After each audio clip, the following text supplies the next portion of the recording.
শাটি নতুন শুরু, ফের বসন্তের ছোঁয়া আমির খানের জীবনে। প্রেমে পড়েছেন অভিনেতা। বহুদিন ধরেই এই নিয়ে জল্পনা তুঙ্গে। জানা যায় বেঙ্গালুরু নিবাসিনী এক নারীর সঙ্গে সম্পর্কে জড়িয়েছেন তিনি।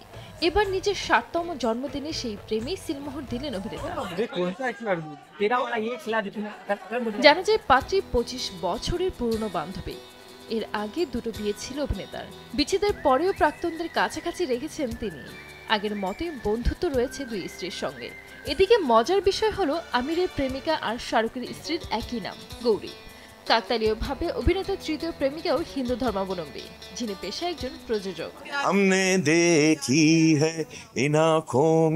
গত ১.৫ বছর ধরে একত্র বাসের পর ১৩ মার্চ নতুন সঙ্গীকে প্রকাশ্যে এনে আরও একটি গোপনীয়তার উপর থেকে পর্দা সরিয়েছেন আমির।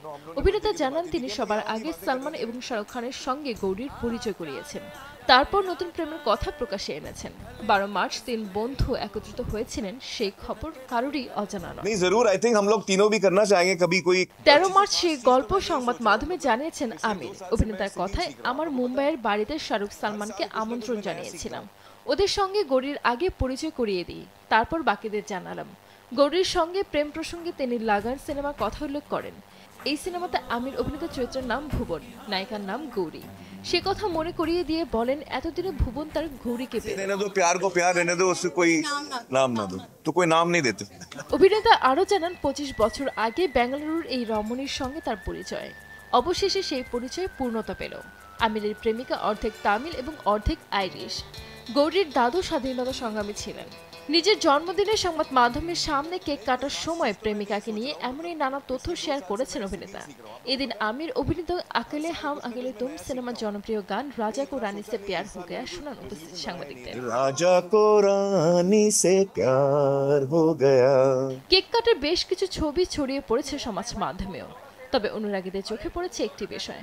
গত বছর জন্মদিনে কেক কাটার সময়ে পাশে ছিলেন প্রাক্তন স্ত্রী কিরণ রাও, তবে এবার দেখা যায়নি তাকে।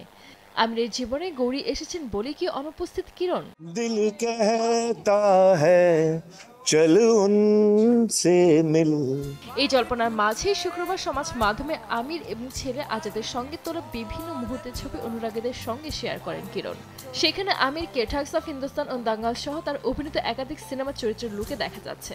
ইনস্টাগ্রামে ছবিগুলো পোস্ট করে কিরণ লেখেন, আমাদের জীবনেও ভিভিআইপি মানুষটির জন্মদিনের শুভেচ্ছা। তোমার ভালোবাসা, আলিঙ্গন এবং সর্বদা আমাদের পাশে থাকার জন্য ধন্যবাদ। আমরা তোমাকে ভালোবাসি। Let's see how the first year goes. It will depend on that. ২০০২ সালে আমিরের প্রথম স্ত্রী রীনা দত্তের সঙ্গে অভিনেতার বিবাহ বিচ্ছেদ হয়। বিচ্ছেদে ৩ বছর পর কিরণকে বিয়ে করেন তিনি। কিন্তু ২০২১ সালে কিরণের সঙ্গে সম্পর্ক ভেঙে যায় অভিনেতা। যদিও তারা এখনো সন্তানকে যৌথভাবেই বড় করে তুলছে। এমনকি কিরণের সাম্প্রতিক ছবি লাপাতা লেডিজের প্রযোজক আমির। সঞ্জিত আক্তার, দেশ টিভি। राजा को रानी से प्यार